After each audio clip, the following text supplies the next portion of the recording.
Does this make sense? Is this real? Is it really true that even outside the New Testament, there are no sources to validate the existence of Jesus of Nazareth?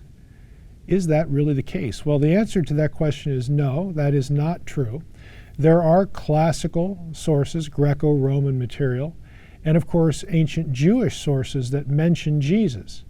In this episode of Fringe Pop, we're going to take a look at the classical sources that validate the existence of Jesus outside the New Testament. As I just noted in this episode of Fringe Pop, we're taking a look at classical sources, Greco-Roman material, that witness Jesus in some way.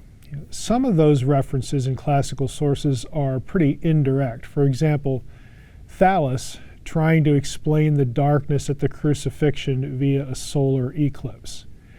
Now, Jesus isn't specifically mentioned by name in his source or his explanation, but the precise circumstances of his death are. So this is sort of an oblique, kind of implicit reference. For us, we're looking for more direct attestations of Jesus of Nazareth in these sources, so not something so indirect.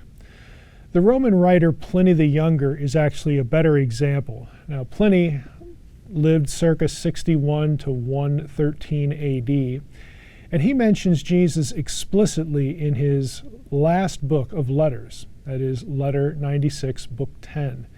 This work is Pliny's correspondence with the Emperor Trajan, and the body of the letter begins by explaining Pliny's doubts about the trials of Christians. Pliny has several questions for Trajan.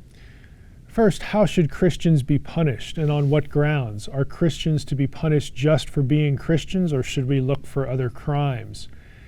Now, Pliny then gives Trajan a report of how he has been conducting trials of Christians on his own turf.